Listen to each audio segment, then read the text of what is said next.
Thank you for joining us for Pet Connect. I'm Tara Douglas.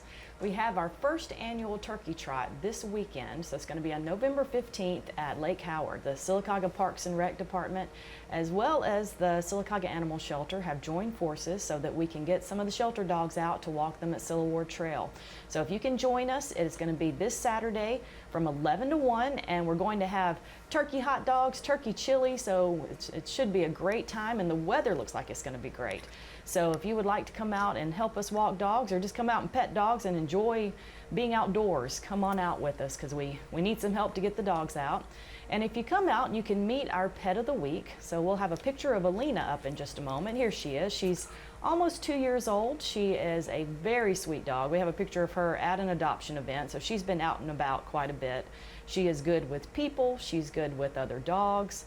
And she will be one of our walkers on the trails this weekend. So come out and meet her, and if you have anyone that you know is looking for a dog, then let's find a home for Alina, because she definitely deserves a good home like all the dogs do at the shelter.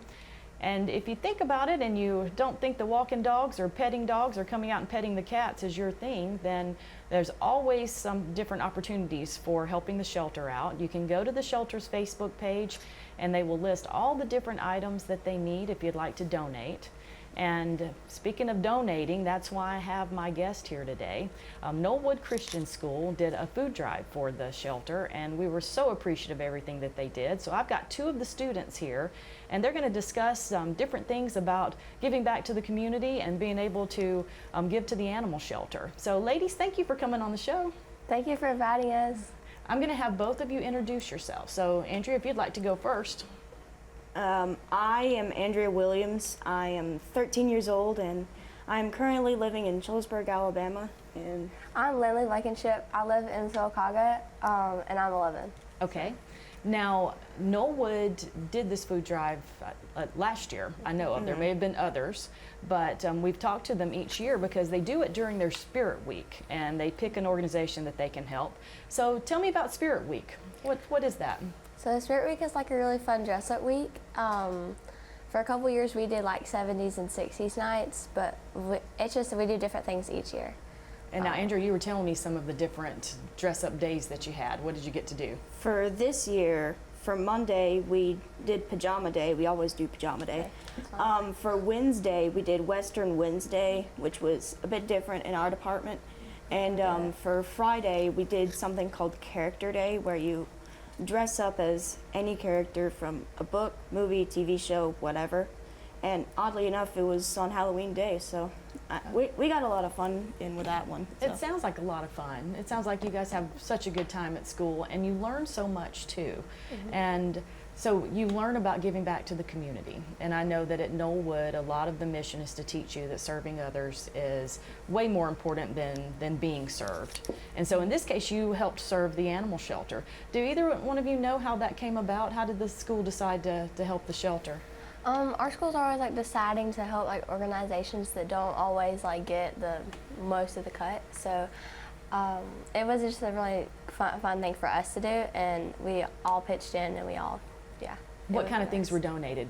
Did y'all get to see? There was canned dog food, cat food, dry and wet cat food, cat litter, paper towels, stuff like that. Okay, so we got some pictures up there right now of all the things that were donated. That was a lot of supplies and a lot of food, and you know the shelter's always full, so it's so nice when we get donations like that. The dogs really appreciate it, and the cats do too. And there's a picture inside the school. My gosh. Yeah. Now, think about different things. So obviously the school did this. Can you think of different things that you have maybe done where you have helped someone or helped an animal or anything like that?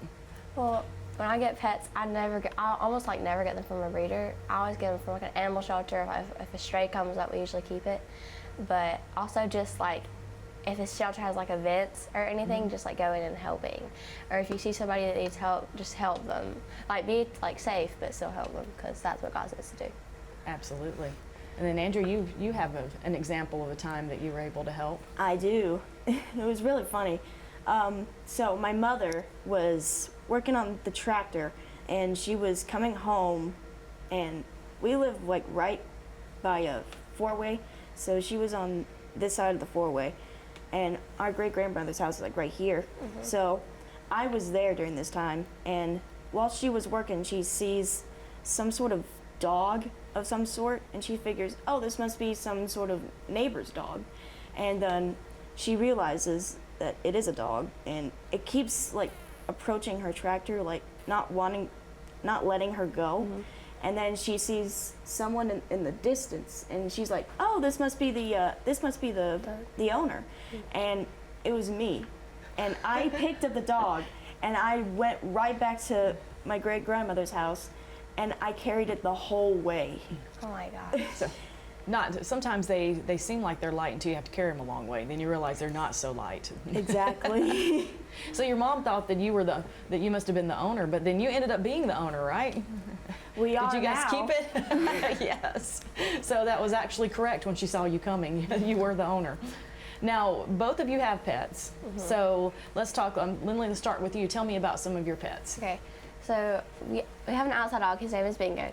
Bingo just came up to us, and he's really cute. He looks like a coyote, but I'm pretty sure he's not. We love him so much. He's the craziest dog. One of the craziest dogs you will ever meet.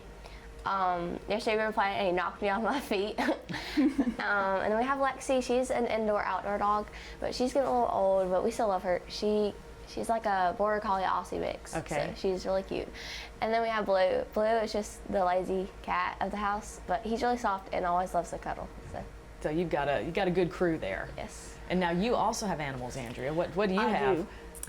do. You're gonna call me insane for this, but we have 17? now one guinea pig. Okay. I want to say 9, 10 dogs. Okay. And six or seven cats.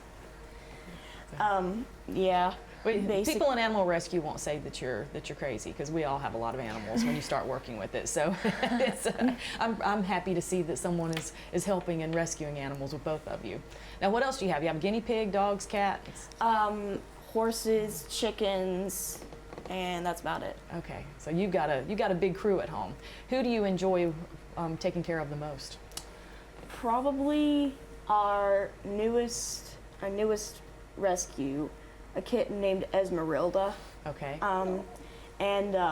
One of my favorite dachshunds that we have is I'm pretty sure she's a mix of a dachshund and something else, but we call her Ellie. Okay. And yeah, she's really kind, and she loves to snuggle, honestly. And whenever you walk up to her, she like rolls over, and she's just adorable. They can bring a lot of joy, can't they, to have pets? Oh, yeah. So what do you think? You've got your own pets, and we talked about how Knollwood really does a great job teaching you guys that serving others and helping others and doing things for your community is so important, and it can make you feel good and have a lot of joy from helping others. Let's talk about different things with your own pets. What have you learned having your own animals? It's not gonna always be like easy, especially if you have Bingo. He's really crazy. He's not. If you tell him stay, he's not gonna stay.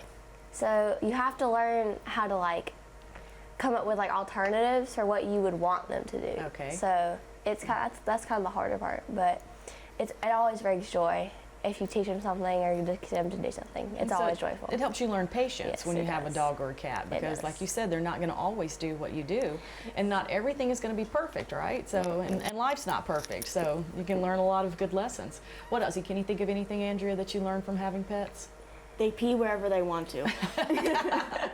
And there you go with patience again. You got to make sure it takes some time to train them. It requires patience, timing, and especially money. There you go. And responsibility, right? Mm-hmm. Because you've got to watch out for those animals, and you learn that that they really depend on you and need help.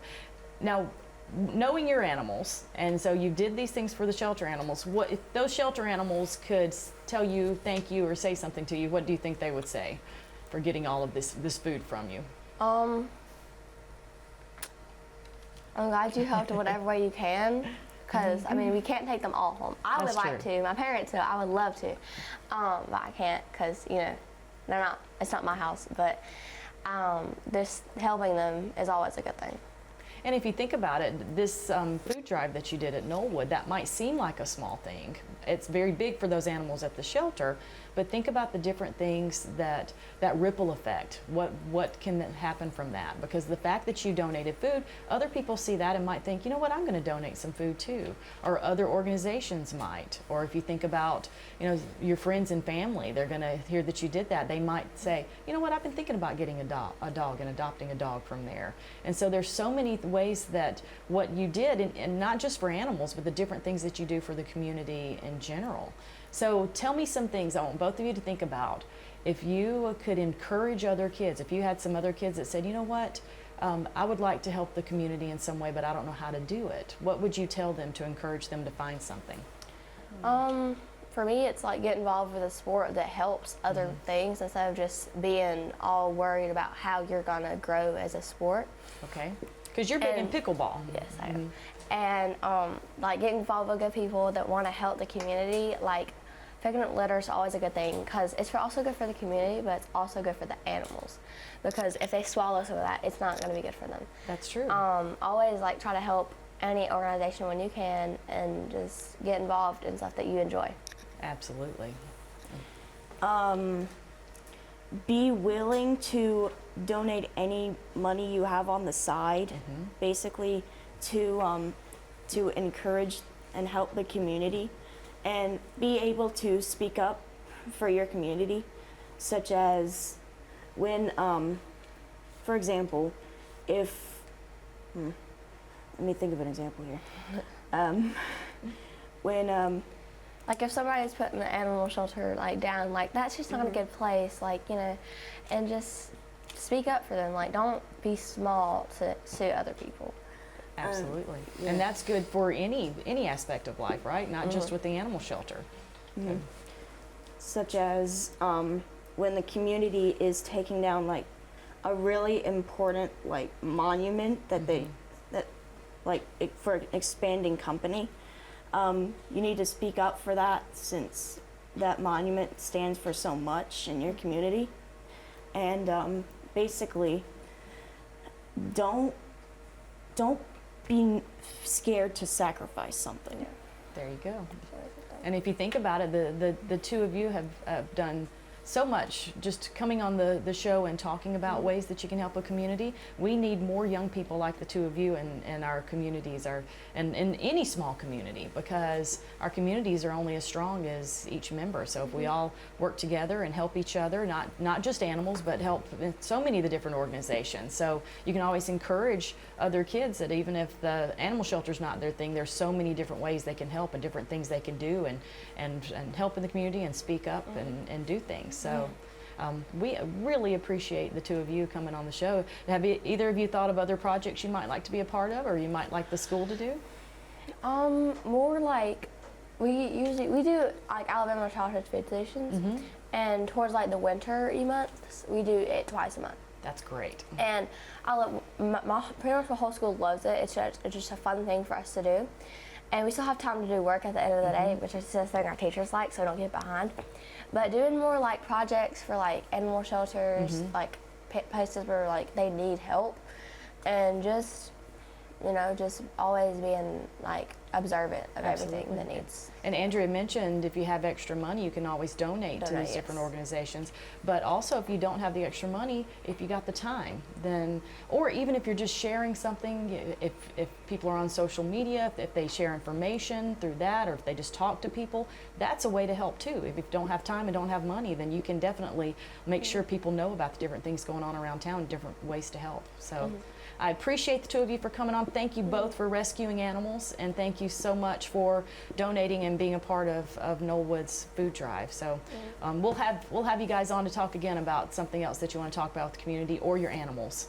And make sure to come out this weekend. We'll be again at Cilla Ward Trail at Lake Howard.